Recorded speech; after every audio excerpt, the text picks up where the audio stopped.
Hello, everyone. My name is Khaled Bandor. I'm the Deputy Editor of Fathom. I'm here with my colleague, Jack Omer-Jacobin, and we are very, very happy to be joined by Ambassador Dennis Ross. Uh, Ambassador Ross, I mean, the bio is so long, but just a shortened version. A scholar and diplomat with more than 2 decades of experience in Soviet and Middle East policy, Ambassador Dennis Ross played a leading role in shaping US involvement in the Middle East peace process, dealing directly with the parties as the US point man on the peace process in both the George H.W. Bush and Bill Clinton administrations. He served 2.5 years as Special Assistant to President Obama and as National Security Council Senior Director for the Central Region, spending the first 6 months of administration as a Special Advisor on Iran, Secretary of State Hillary Rodham Clinton. He's also the author of several books, which are on my shelf and which we will ask him about. Ambassador Ross, thank you so much for being with us. Really nice to be with you. Thanks for having me. If we could start, we're recording this on Tuesday evening, just a few days after the weekend events when Iran attacked Israel. There seem to be these kind of two approaches of analysis. One is it was all planned. It was primarily symbolic. Iran didn't want to do a huge amount of damage. They wanted to strike back, but they didn't want to, primarily symbolically. According to that reading, they actually got exactly what they wanted. And there's a second reading that says you don't send 300 plus drones and missiles and cruise missiles, etc., aiming at an airbase with F-35s. You can't call that symbolic. Actually, they intended, maybe they didn't intend the civilian casualties, but they intended to do some quite large military damage, and they failed. And actually was a disappointment or an embarrassment. Just, as someone who spent so long thinking about Iran, I'm wondering where you see how you see the Iranian intent and the satisfaction with what happened. I don't think you ever, when you acquire all sorts of military weaponry, and then you decide to use it, you want to show you're effective when you use it. If this was just a statement, they would have sent 15 or 20. They sent 120 ballistic missiles. They sent 185 drones and 30 cruise missiles. By the way, these aren't cheap for them.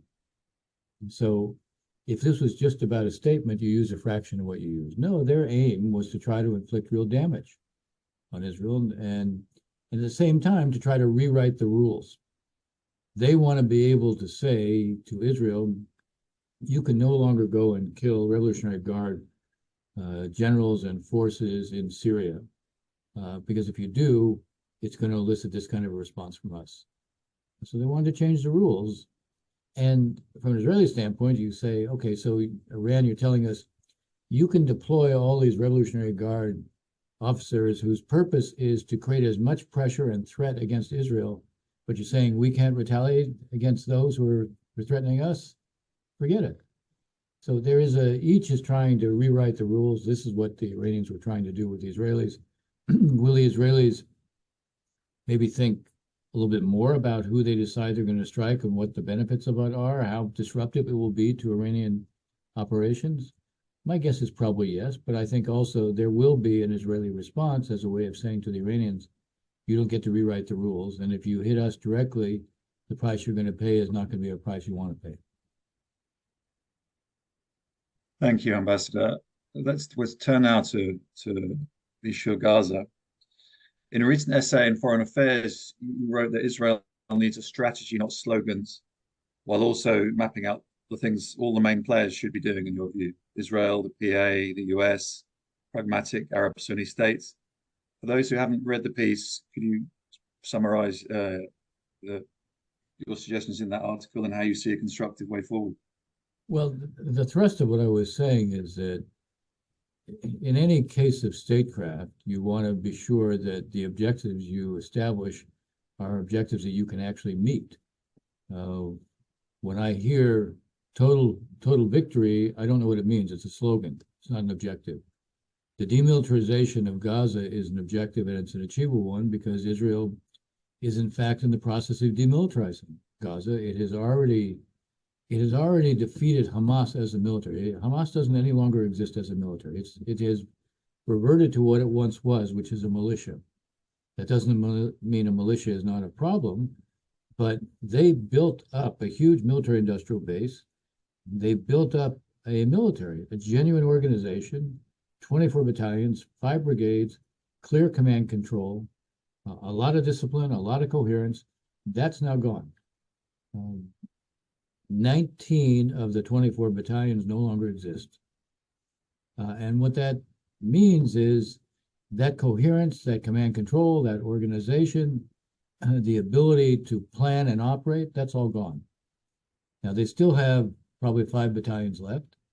4 of those are in Rafah, and the Israeli argument is if you really demilitarize, then the remnants of their military also has to be destroyed.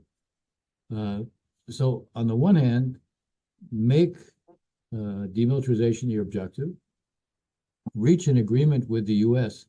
on what constitutes enough to ensure that demilitarization is achieved, get an agreement from the U.S. in return for this, that we will create a mechanism regionally and internationally to ensure there can be no remilitarization of Gaza, create a formula where reconstruction will be pursued in return for what is a guaranteed demilitarization, so that Gaza cannot be a platform for attacks against Israel. You need, in the end, to create an alternative administration within Gaza.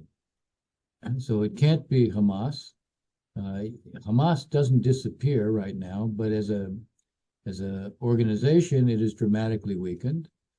It will try to reassert itself politically, but then here you have to make another condition. Hamas cannot be in control if there's going to be any reconstruction, because they will, for sure, excuse me,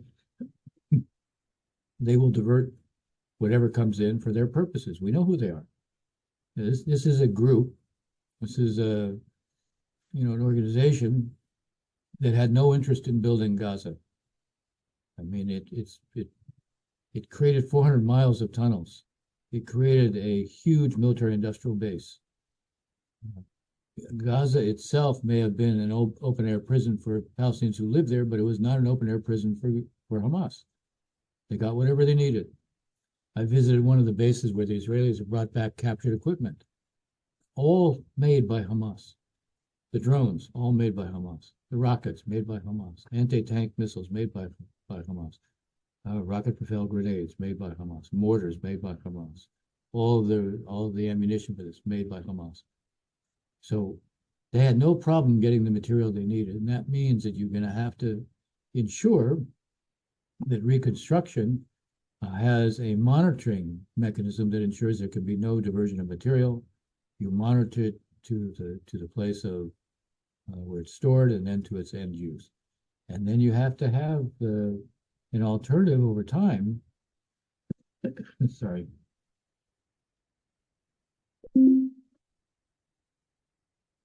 You have to have an alternative over time to Hamas.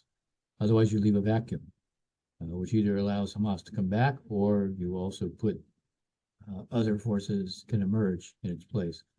But you can't have an alternative to Hamas unless you have a reformed PA, a reformed Palestinian Authority. Only when you have a reformed Palestinian Authority will you, over time, will you be able to create an alternative to Hamas. So there's a transition period where I think you can actually have Arab forces come in and play a role they've never played before. They won't come in unless they know there's a reformed Palestinian Authority that can return in, say, 12 to 18 months.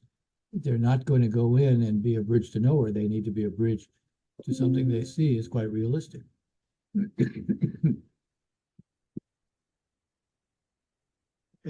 Thank you. I mean, this originally was Fathom wants to speak to different negotiators who were in the room. There's probably very few, if anyone, who spent as many hours over the decades as you. I'd like to go back 30 years, more or less, to the Oslo years during the Clinton administration. That kind of ends with there's a Camp David summit in July of 2000. There's the beginning of the Intifada in the September. there's the Clinton parameters in December, which I believe you read out to the two teams. Yes, And over the years, even at the time, I think that there are these kind of two main arguments that develop as to why the peace process failed. One takes the form of this kind of tragedy of errors argument that it could have worked had the Americans been better prepared, or not been assassinated, or Ehud Barak shown better interpersonal skills, or the Syrian track not being prioritized, etc., etc. yeah, Then there's another argument that says mistakes were made on all sides. The main obstacle was then Palestinian leader Yasser Arafat. And in your book, Missing Peace, and in various other pieces you've written as well, you seem to side more with the latter argument. So, for example, you've written that Arafat was never ready, mentally, personally, or historically, to conclude a deal with Israel. A comprehensive deal was not possible with Arafat. Too much redefinition was required. He was not up to it. He could live with the process, not with the conclusion. The essence of Arafat was someone who succeeded as a symbol, but failed as a leader. Arafat was not going to say yes under any circumstances. Could you expand on this opinion, please, and also perhaps trace how you came to that conclusion, or how your view evolved over the years? Yes. Let me make a couple of points to start with. One, just to sort of validate the premise. I had a dinner about 18 months ago in Rawabi with one of the former Palestinian negotiators, who I won't name, but who said to me, "Can you imagine what would have happened if we had said yes to the Clinton parameters? Can you imagine where we would be today?" I can tell you, I learned at that time, and interestingly enough, I didn't know it before, that the entire Palestinian delegation wanted to say yes to the Clinton parameters. And they made a decision not to brief back in Ramallah until they went back as a group, because the idea was they would have strength in numbers when they saw Arafat. And one of the people back there learned a little bit about what was going on, not the details, but understood that the group, without knowing what they were going to say, he understood that they were going to come in and say, accept the Clinton parameters. And he went to Arafat and he said, this is what they're going to come and say to you. And when they walked in as a group, Arafat immediately said, you're all traitors. You're prepared to betray the Palestinian national cause. And they melted. So, the point that Arafat wasn't capable of doing this is one that I want to come back and explain. When I came to that conclusion, it's a little misleading for me to say when I came to that conclusion, because even before we went to Camp David and even before the parameters, I was highly suspicious that he couldn't foreclose an option. And because he couldn't foreclose an option, he would never accept what we were asking him to do, which was to end the conflict. Partial agreements he could live with, because that didn't end the conflict. It didn't end his identity. His identity was shaped by struggle. Now, during the last year, I constantly would raise with Abu Mazen, Mahmoud Abbas, and Abu Allah, my doubts that Arafat could do this. And they would both say to me, he's the only one on our side who can. Now, by the way, in saying he's the only one on our side who can, they weren't saying they knew that he would, but they were saying he's the only one who could, and they were telling me, don't give up. Meaning the two of them wanted it to happen, but only he could make that decision.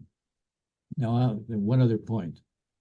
When I went to see Arafat on December 11th in Morocco at his request, I went in and I said to him, look, I'm not going to fool you. You're not going to fool me. There's 5 weeks left, and then President Clinton is gone. And I said, and I'm gone. And he said, well, I know that Clinton has to go, but you can't leave. And I said, no, when he goes, I go. He said, no, you can't leave. I said, I'm telling you, I'm leaving. And so tell me, I had helped to create a back channel between he and Amnon Shahak, and Shlomo Ben-Ami and Perez. And so I said, you tell me, is there a deal here? And initially he says, yes, because I'm serious and they're serious. And I said, that doesn't tell me anything. I need to know, can you accept what they're capable of doing? And so I said, I'll tell you what, I'll tell you what I think they're capable of doing on borders, security, Jerusalem, and refugees. And you tell me if you can do it. And I do it, and that, we haven't done the Clinton parameters yet, but what I outline, as you might guess, is not too far from what the Clinton parameters are. And he says to me, yes, I can do it. So I call President Clinton on a secure line, and I brief him on the conversation. And he asked me, why aren't you more excited? And I said, because I don't believe him.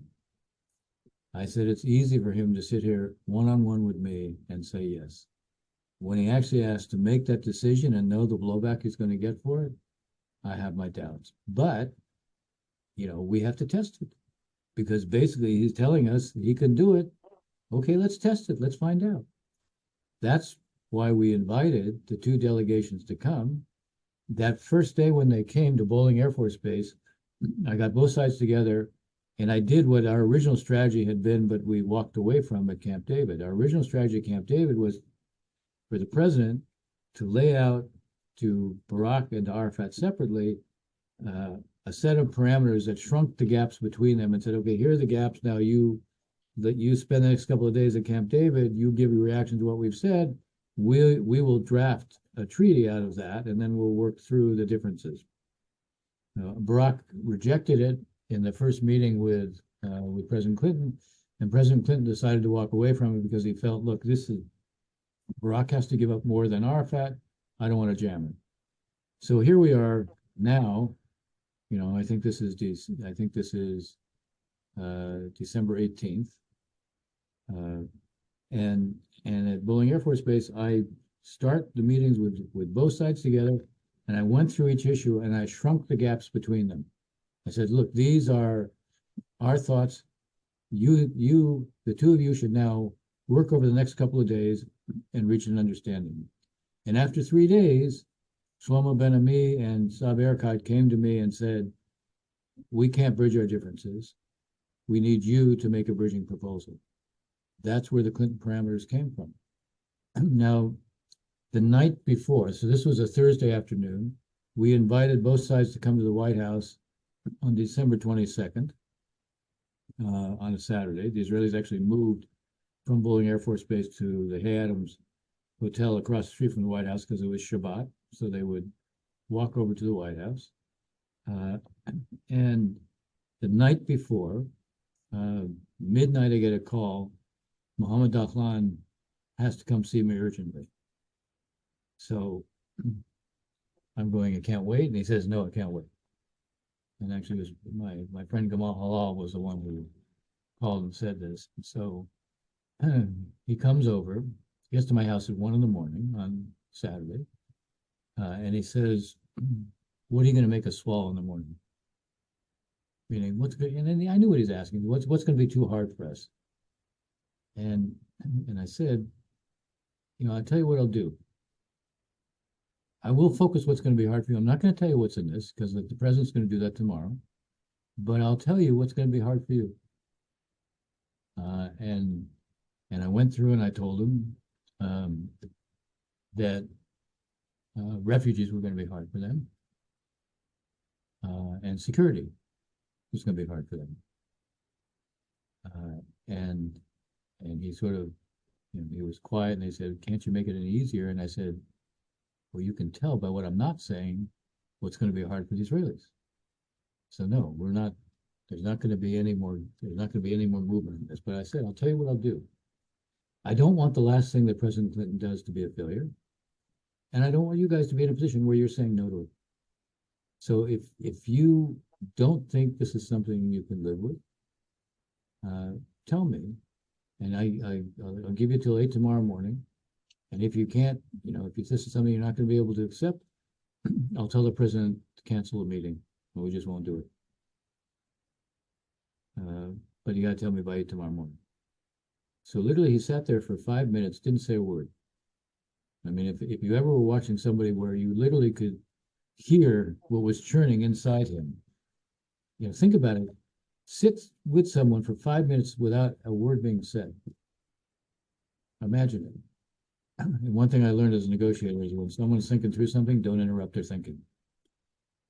So after 5 minutes, he goes, go ahead, present it. Meaning, he thought they could live with it. And so, you know, if you ask me, yes, I had these doubts before we presented the Clinton parameters. I felt we needed to test this. In the end, we did it, and Arafat proved that he wasn't up to it.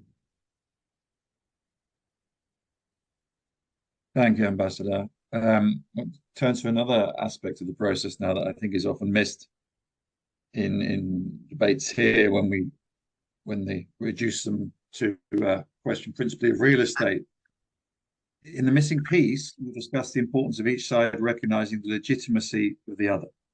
Quote, as for the Israelis, genuine acceptance of their moral legitimacy could alter their continuing need for control. There are few in Israel who question the legitimacy of the Palestinian national movement. There are, however, many who question whether the Palestinians or Arabs more generally are truly willing to make peace with them, end quote. In a subsequent book, Doomed to Succeed, you write that Mahmoud Abbas, quote, would not accept anything that suggested Palestinian recognition of Israel as the state of the Jewish people, end quote. You then add, quote, was this a tactic because Netanyahu had made it a public issue and he wanted to get something for it? Or was it strategic and he was not willing to acknowledge Israel this way? The answer in 2011, you write, was not clear, and it would be no clearer after John Kerry's efforts in 2014. Over 20 years on from the Clinton administration and a decade from Kerry's efforts, what do you think the answer may be, and why do you think this aspect is so important? I have become more and more convinced that there's kind of a mutual recognition of the other as a fact, but not through the lens of legitimacy.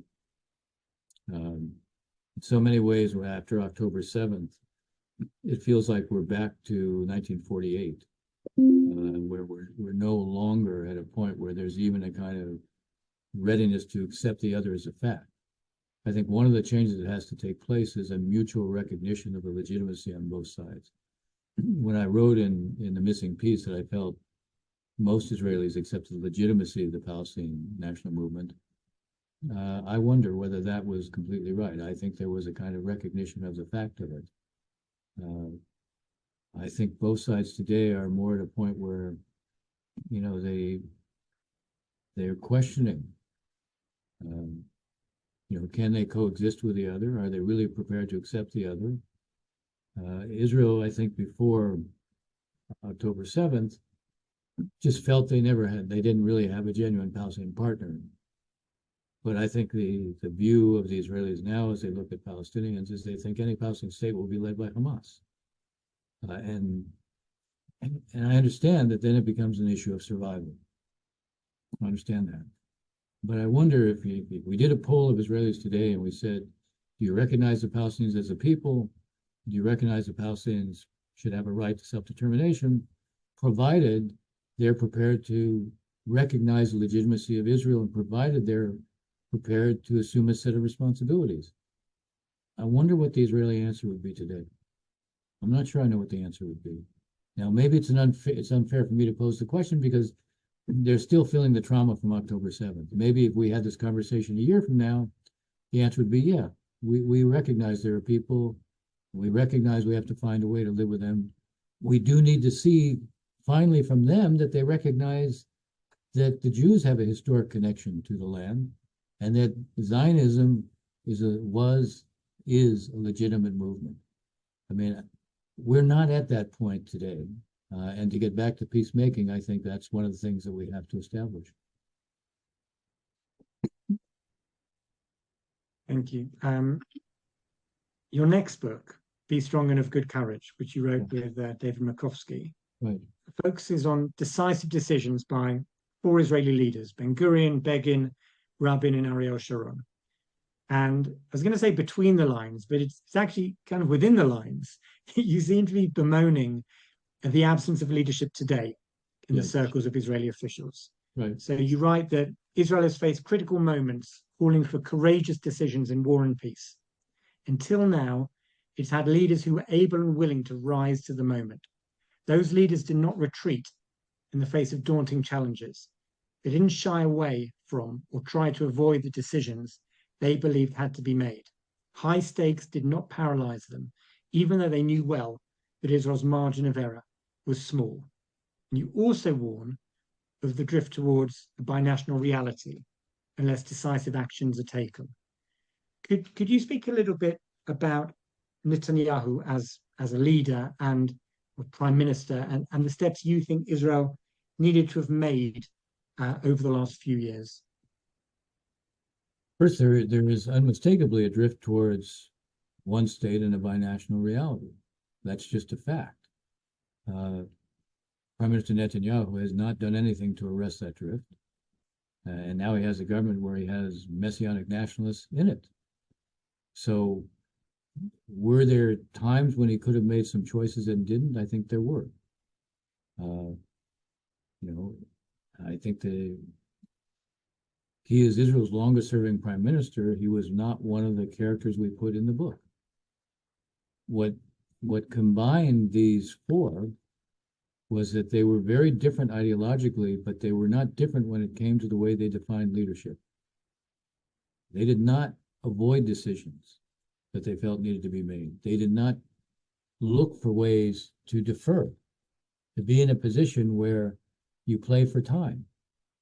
I think Prime Minister Netanyahu, on this issue, maybe not on all issues, but certainly on the Palestinian issue, I think he has sought to avoid hard choices. Now, to be fair to him, there was very little readiness that Palestinians were ever prepared to make hard choices.